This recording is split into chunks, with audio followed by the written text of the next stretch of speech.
Luxury holiday tour booking के नाम पर धोखाधड़ी, पिता पुत्री पर कई लोगों को ठगने का आरोप।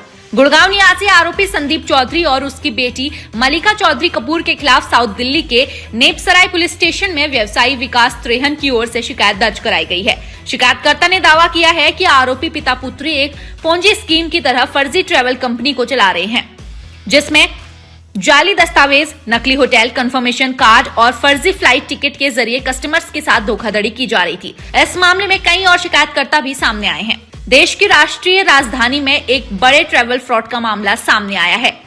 दिल्ली के कई कारोबारियों ने आरोप लगाया है कि पिता पुत्री की जोड़ी ने खुद को लग्जरी ट्रैवल ऑपरेटर बताकर हॉलिडे बुकिंग के नाम पर उनसे लाखों रुपए की ठगी कर ली।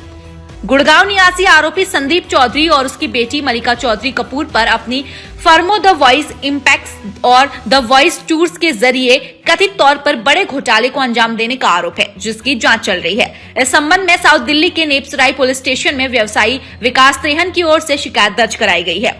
इसमें बताया गया है कि पिता पुत्री संदीप चौधरी और मलिका ने तथाकथित कॉर्पोरेट ट्रैवल वाउचर के नाम पर ग्राहकों को भारी छूट वाले लग्जरी हॉलिडे पैकेज का झांसा दिया। शिकायतकर्ता ने दावा किया है कि आरोपी पिता पुत्री एक पोंजी स्कीम की तरह इस फर्जी ट्रैवल कंपनी को चला रहे हैं, जिसमें जाली दस्तावेज, नकली होटल कंफर्मेशन कार्ड और फर्जी फ्लाइट टिकट के जरिए कस्टमर्स के साथ धोखाधड़ी की जा रही है। धोखाधड़ी से जुड़े इस मामले में पहली शिकायत दिल्ली के व्यवसायी हर्षदीप सेठी ने दर्ज कराई थी। उनको आरोपी पिता पुत्री ने जून 2025 में थाईलैंड के फुकेट के लिए फैमिली ट्रिप की बुकिंग के नाम पर ठगी का शिकार बनाया था। हर्षदीप ने आरोप लगाया कि मलिका चौधरी ने उन्हें मार्केट से कम दामों पर आलीशान 5 स्टार रिजॉर्ट्स में ठहरने का प्रस्ताव दिया था।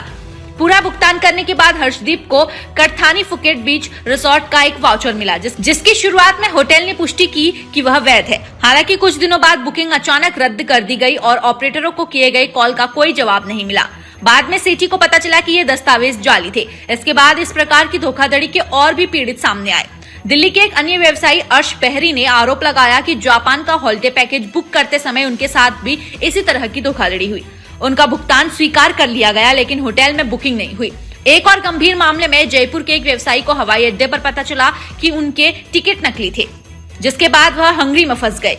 इस घटना से उन्हें आर्थिक नुकसान हुआ और सार्वजनिक रूप से शर्मिंदगी उठानी पड़ी।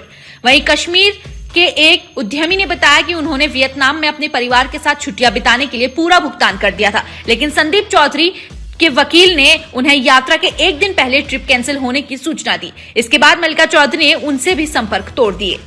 इस तरह से पिता पुत्री की इस जोड़ी ने बहुत से लोगों के साथ धोखाधड़ी की है। इतना ही नहीं, जब पीड़ितों ने बाद में पिता पुत्री से अपना पैसा वापस मांगा तो दोनों ने कथित तौर पर अपने वकील के माध्यम से धमकी दी कि यदि उन्होंने पैसे वापस मांगे तो आत्महत्या का झूठा प्रयास करेंगे और शिकायतकर्ताओं को फंसा देंगे। पीड़ितों ने जांचकर्ताओं से भारतीय न्याय संहिता 2023 के प्रासंगिक प्रावधानों के तहत धोखाधड़ी, जालसाजी और आपराधिक षड्यंत्र सहित अन्य अपराधों के लिए आरोपियों पर मामला दर्ज करने का आग्रह किया है। सूत्रों से पता चलता है कि पिता पुत्र पर पहले भी इस तरह की धोखाधड़ी के आरोप लगे हैं, जिनमें दिल्ली के करोल बाग इलाके में कई ज्वेलर्स को ठगने की खबरें भी शामिल हैं। पिछली शिकायतों के बावजूद ऐसा प्रतीत होता है कि उनका धंधा बेरोक-टोक जारी रहा।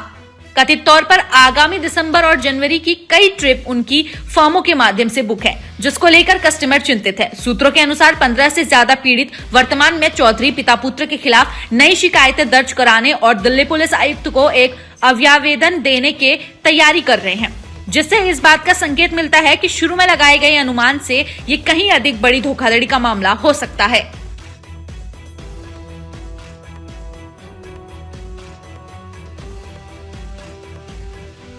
सर, एक बार अपना नाम बताएं। मेरा नाम आशीष जैन है।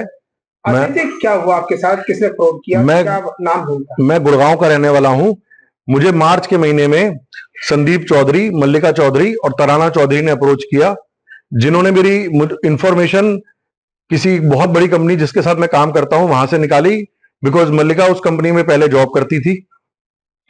इन्होंने मुझे कुछ टिकटें बनाने के लिए कहा और कुछ पेमेंट भी दी और कहा कि हमारे पास बहुत बिजनेस है, आप हमारे साथ काम कीजिए। और ये रेगुलर में काम कराने लगे, थोड़ी थोड़ी पेमेंट देने लगे।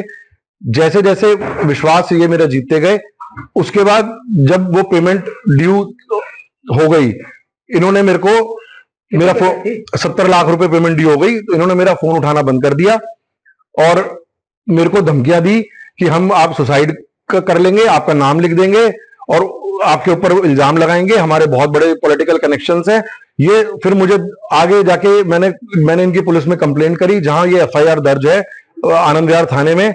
और धीरे धीरे मुझे पता लगा कि ये 27 साल से इस तरह का रैकेट चला रहे हैं और ये सिंडिकेट है, ऑर्गेनाइज क्राइम है, जिसमें ये लोगों को, मल्टीपल लोगों को ठगते हैं और कोर्ट की मदद से झूठे केस डाल के वो पैसा गबन करके और वो उस पैसे को छुपा देते हैं। सर, आपको कैसे पता लगा कि आपके साथ फ्रॉड हुआ है? जब इन्होंने मुझे पैसा देने का आश्वासन ये मुझे दे रहे थे, मैंने इनको लगातार फोन करे, धीरे धीरे उन्होंने मुझे फोन उठाने मेरे बंद कर दिए और 5 जून को 2025 को उल्टा मेरे ऊपर ही इन्होंने इस तरह का एक झूठा मुकदमा दायर करा कि मैं इनको फोन नहीं कर सकता, इनको व्हाट्सएप नहीं कर सकता। और इस तरह की इन्होंने मेरे ऊपर लीगल नोटिस इनके वकील ने मुझे भेजने शुरू करे। तब मैंने पुलिस को अप्रोच किया तो मुझे इन सब बातों का पता चला कि ये लोग तो इनका काम है और 27 साल से इसी मोडस ऑपरेंडी से ये लोग। आपने एफआईआर कराई है, उसमें किस किस का नाम है और कितने लोग शामिल हैं इस फ्रॉड में? इस फ्रॉड में मेरी एफआईआर में संदीप चौधरी, मल्लिका चौधरी और तराना चौधरी का नाम है। और इनके अब मुझे और लोगों से, जो और ट्रैवल एजेंसीज हैं जिनसे जिन मैं संपर्क में आया हूं, वहां से मुझे पता चलता है कि इनके दामाद भी, प्रणव कपूर और राघव अदलखा, वो लोग भी इन्वॉल्व हैं। और रीना चौधरी जो संदीप चौधरी की वाइफ है, और ये सब मिलके सिंडिकेट को चला रहे हैं। और ये बहुत बड़ा फ्रॉड है, कम से कम 15 से 20 करोड़ रुपए इन लोगों ने गबन किए हैं।